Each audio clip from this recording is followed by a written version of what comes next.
Welcome to Chicago Counterpoint Television.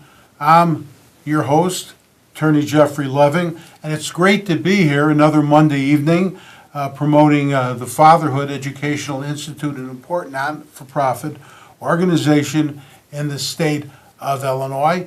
And if anybody wants any information concerning the Fatherhood Educational Institute, you can always take a look at the website, which is on your screen right now, fatherhood-edu.org, great organization. And don't forget, we have a fantastic Twitter, @fatherhoodedu, @fatherhoodedu, and there it is right there.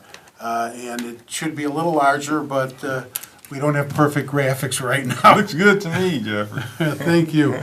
And it's an honor. We have State Representative LaShawn Ford, a very distinguished member of the House of Representatives for the state of Illinois, representing the 8th Legislative District. So it's an honor to have State Representative Ford here, member of the Illinois House of Representatives, great father, has a fantastic daughter, and he works for social justice, the recipient of many awards.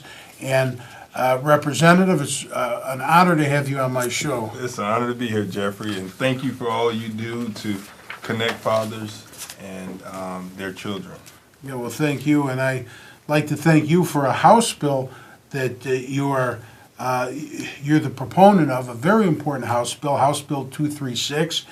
And I was looking at this House bill, and this House bill, hope to God it'll become a law, because this will basically suspend, by operation of law, a parent's obligation to pay child support while committed to the Department of Corrections. And the reason this is so important, because there are many indigent, unemployed, dead broke dads locked up, and while they're incarcerated, their child support continues to accrue. And then when they get out of jail, they owe more money than they owed before they went in, and they could end up back in jail again, which destroys any chance of building their future and stabilizing and finding employment and a normal life. So I'd like to thank you for sponsoring this House bill, and if there's anything about it you'd like to talk about, it's really important. Well, Jeffrey, does that mean that you are a strong proponent and that you will slip in support of that bill in Springfield? Absolutely. And you would take this bill by the horn? 100%. All right, we need that support, and I appreciate you grabbing that piece of legislation, because not only will it stop the child support payment, but it will stop the interest. You know about the interest that continues to compound on child support payments when people are incarcerated. So we believe that the department has agreed to fix this problem, because you can't get blood from a turnip.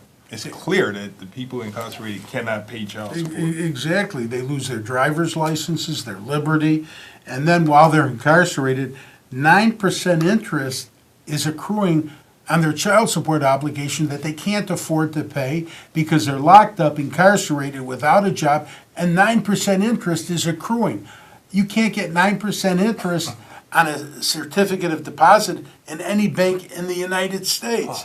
It's just, to me, it's highway robbery. It's just completely unfair. And it costs the state money to maintain those records of revenue that they will never, ever receive. Yeah, I agree with you. It's just, to me, it's purely punitive, because there's no financial benefit to the state, to a custodial parent, to anybody, to put somebody in a position where their child support obligation is growing and growing and growing, and they can't afford to pay it. They can't find a job, and some of these people are disabled. Some of them have psychological disabilities. Some of them, unfortunately, could be suffering from depression and other problems. And this is just not the right thing to do. It's almost inhuman. It's almost as if you're torturing people in our society that are already suffering and can't get their lives together. So what is the purpose of this? I don't know, other than terrible gender-biased discrimination and just punishing a group of people that need our help, not our punishment. Representative Ford, we do have a caller on the air. Caller, you're welcome to Chicago Counterpoint Television. I'm your host, Attorney Leving. We're very fortunate to have Representative LaShawn Ford here, a distinguished member of the House of Representatives for the state of Illinois. What can he do for you this evening? Well, I'm kind of wondering, with all the violence that we keep hearing about in particular sections of the city, do you think that father's absence has any role in that, and that could help out if fathers would be more involved with their children? That's a good question. I mean, and I would think that studies show that 75% or more African Americans are in the lives of their children. But what we have to do is recognize that there is this disconnect with the workforce. There's this disconnect with a quality education.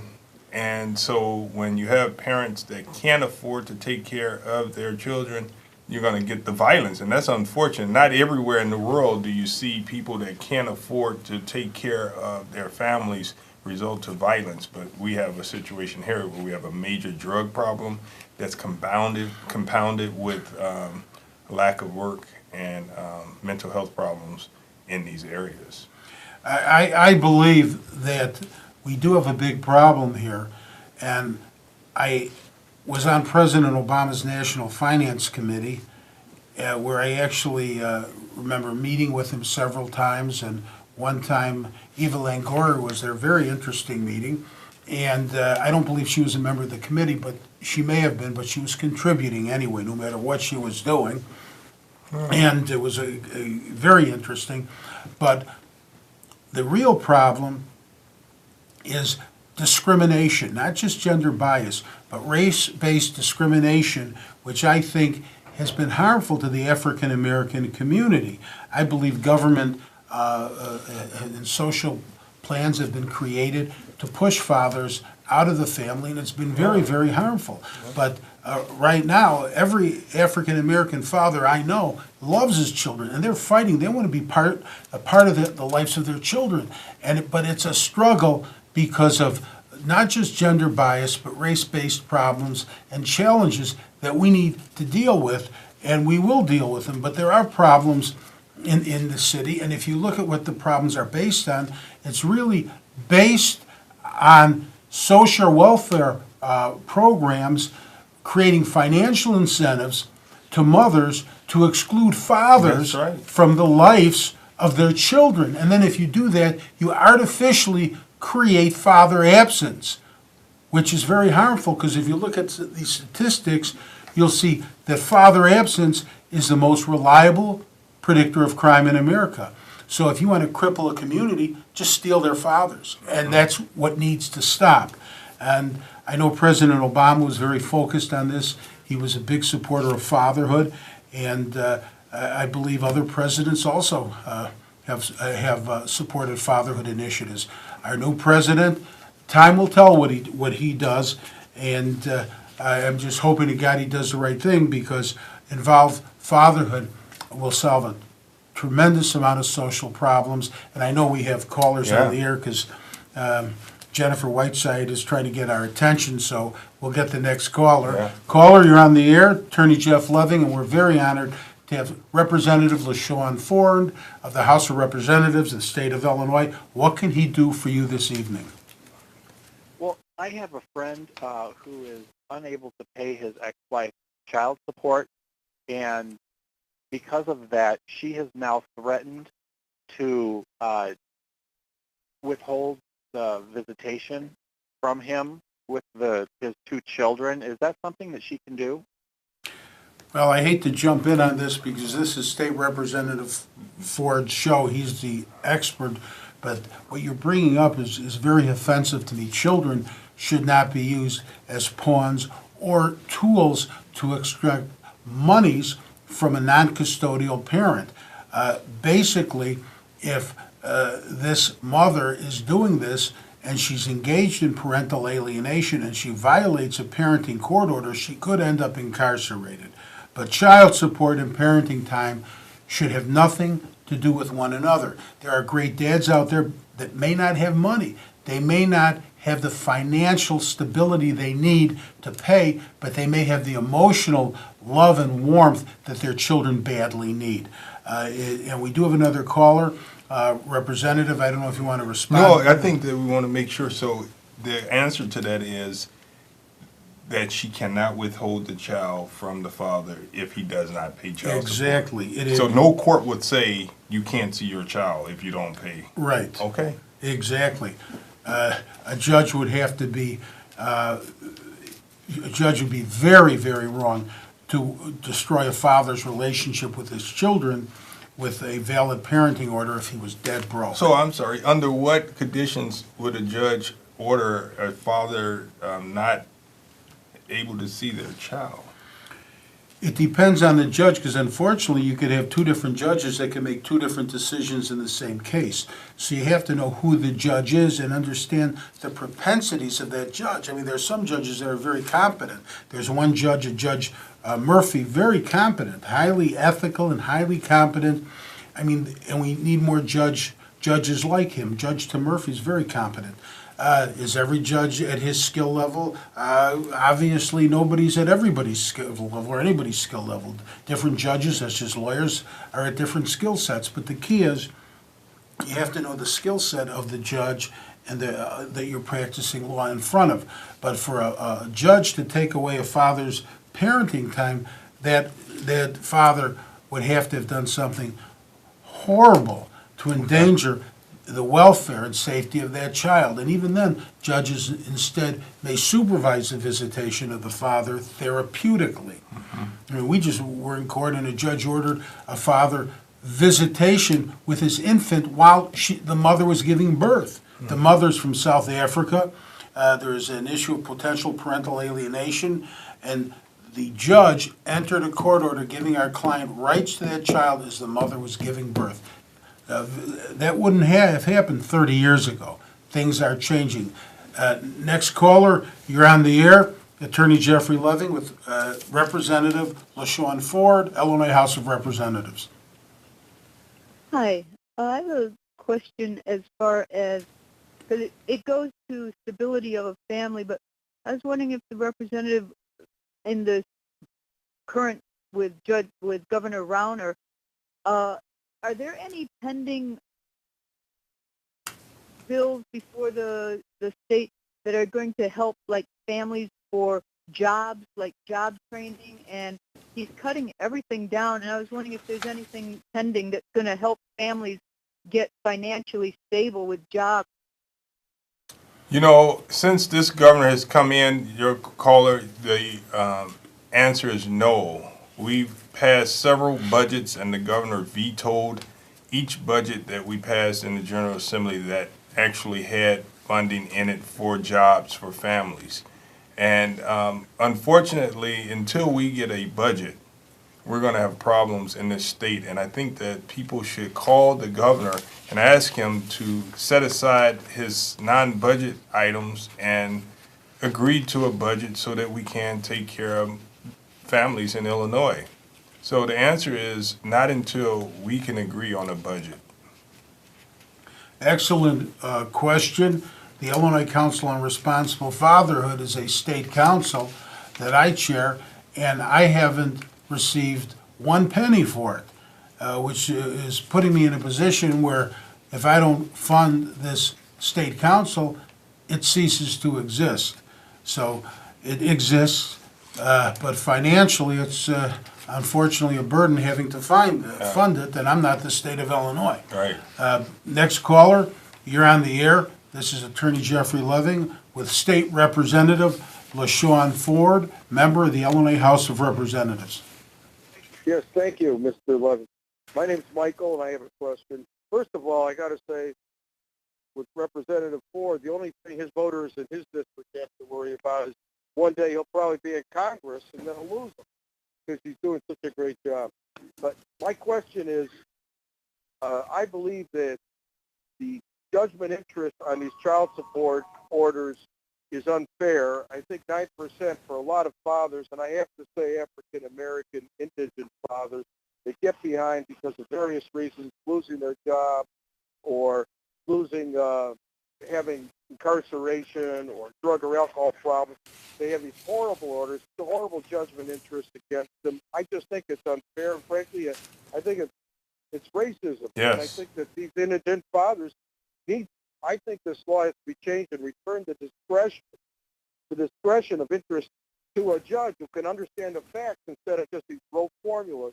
And I hope some days you can stand up to DHFS and all these other entities that are fighting to keep fathers down like this. Yes. Thank you, sir. And thank you, and your point is well taken. 9% interest is highway robbery, and it almost sounds like the mafia. I mean, you can't get 9% interest on a certificate of deposit in any bank in the United States. So how is there 9% statutory interest harming indigent fathers, homeless fathers, disabled fathers? It just makes no sense. Next caller, you're on the air. This is Attorney Jeff Leving with State Representative LaShawn Ford. What can he do for you this evening? Hey, Mr. Loving, I do have a question for you. My wife just filed for divorce, and she told me that there's no longer joint custody, so I should forget all about having rights to make decisions concerning my children. Is that true, that there's no longer joint custody? It sounds like your wife, and I don't want to criticize her, but it sounds to me as if she could be manipulative, she could be a parental alienator, and I hope she's not trying to push you out of the lives of your children. I remember years ago when I co-authored the Illinois Joint Custody Law. I was very proud, one of the proudest moments of my life, and I benefited from it too as a joint custodial parent. The laws have changed though, and right now the word custody is not used anymore. So things have changed, but still things are basically the same. The real change is maintenance. Alimony is a mess. So fathers are really going to potentially get hurt with the new maintenance law. But in terms of parenting, even though the word custody technically in visitation isn't used anymore, parenting time is used based on the law, even though a lot of judges don't follow that. I've read a lot of court orders that are completely out of compliance with the new laws, but the reality of it is I don't see why a judge cannot award joint parenting time under the new law or award parenting time to a dad or award one father what is similar to sole custody, but they would probably call it parenting time with the father's residence being the principal place of residence. So some of the words have changed, but it's basically the same with different legal mumbo jumbo. But it's basically the same when it comes to parenting time and joint parenting time, but not with maintenance. So that's a good question, and I know you're short on time. So the question is, we're married now. We both have, is it joint custody when you're married? What is it? Well, when two people are married, there is no specific custody, joint custody visitation. That's why when things start falling apart, you can have the mother leave or take the children and try and go to another state. That's when it's important that there's some type of court order establishing parenting time.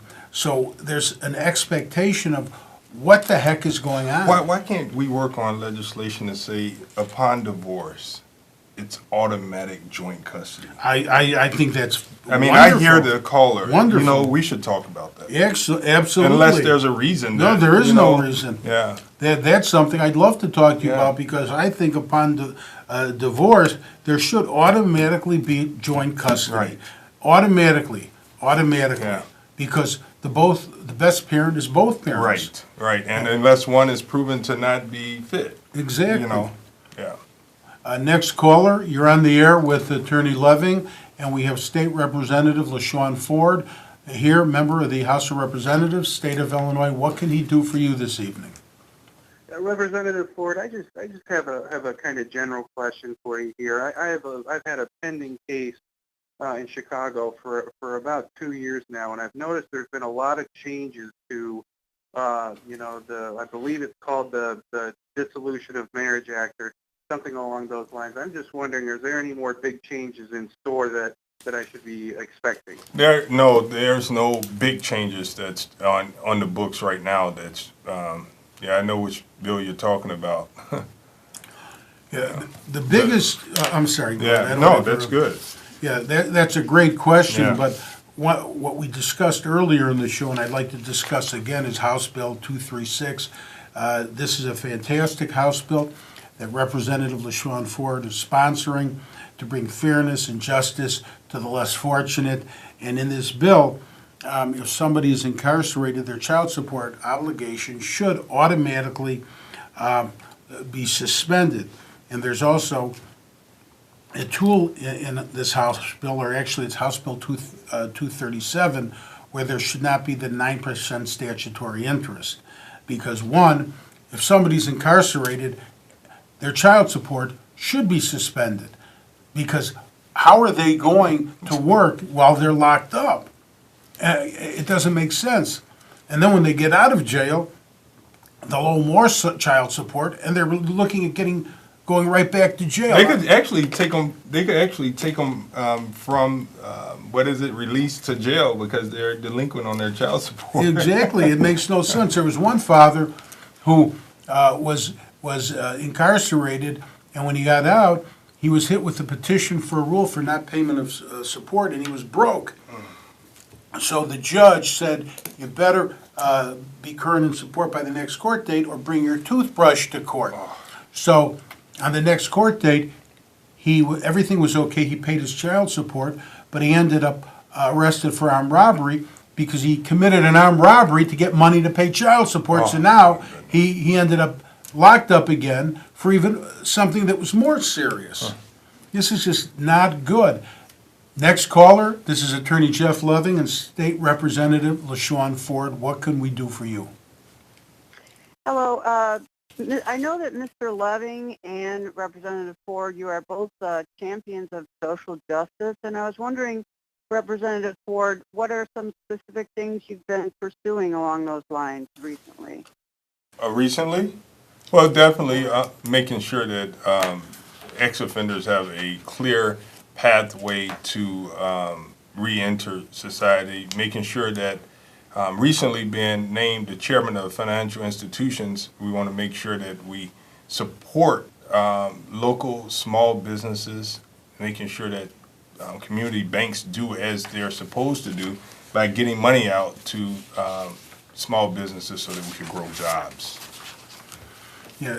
Thank you. Unfortunately, thank you for calling in, caller. Excellent question, because there are ex-offenders that sometimes give up hope, and they feel they're being kicked to the curb, and they're human beings too.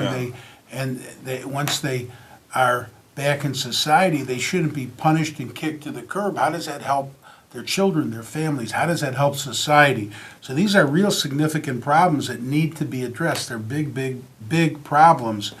But I do appreciate your call. And also, keep in mind, the Fatherhood Educational Institute is a great website, fatherhood-edu.org, fatherhood-edu.org. And also, it has a great Twitter. You could follow the Fatherhood Educational Institute at Fatherhood EDU. That's Fatherhood EDU. And also, the Fatherhood Educational Institute has a Facebook. That's Fatherhood Educational Institute. Now, we have a graphic on that, and I could put the graphic on the air, but it looks very tiny. But hopefully on the next show, it won't look so tiny, and hopefully, Jennifer, you could have it enlarged so we could all Zoom see in. it. I don't know how, there's a, who Zoom knows in. how to work this? Here, Yeah. here, I'll try it right here. Let's See if we zoom can in. Zoom in. 1, 2, well, I guess it's... That's it right there. Zoom. There you go. You see that? There. You got it. Big, we got it. All right. Now, that's it. There's a lot of buttons She here. does everything right. She's fantastic. I don't know what I would do without Jennifer. She's brilliant. But this new studio, it's the state of the art in is. terms of technology. I mean, there's cameras all over the place. There's microphones all over the place. I feel like we're in a spaceship. Right, it's beautiful, and congratulations to CAN TV for investing and bringing it right in the neighborhood where there's underdevelopment. Isn't it great to have this here for It's fantastic. public access? With this computer and 3 million buttons that we have to figure out how to Right. work. You know, but it's a great studio, and I'm really glad they put this in the right area Right. where it belongs, and they took it out of the near west Oh loop. my goodness! Where I think it I used to didn't belong. dread going there. There's now no- you have parking and everything, and parking, so this is great. Congratulations, Yeah, Cam TV. there's no parking there, but this is fantastic, and it's great to have you on and Well- helping pursue social justice. So I just want to say, definitely, I could have gone on, but I saw your 5-minute light on. I didn't want to stop talking about the things that we're working on, but you've been doing your Fatherhood Educational Institute for how long? It's a very, very long time. I've been licensed to practice law in 1979, which is a long time, and the Fatherhood Educational Institute has been in existence for many, many years, and I put a lot of my personal money into it, funding it, just like I've been putting a lot of my personal money into the Illinois Council on Responsible Fatherhood, because these are really, really important initiatives to protect our society, children, our future, and seek justice and fight against this terrible discrimination and gender bias. And gender bias is bad enough, but when you combine it with race-based discrimination, it could kill families. So do you, since you represent fathers, I know you're wrapping up, do you have any bias toward the mothers? No, not at all. We have female clients. The firm represents children. Just because the system is biased and discriminates, that doesn't mean I do, and I don't support any type of bias or discrimination. But we do deal with some really tough parental alienators, but the show has to wrap up now. But I would like to thank you. Thank you, Jeffrey, for your work you do. And thank you, and I look forward to seeing everybody here, same time, same place next week, and this Saturday, I'll be on Power 92.3 FM at 9 a.m., that's 92.3 FM, Power 92, 9 a.m., talking about fathers' rights and justice, and again, thank you, and God bless. Good night.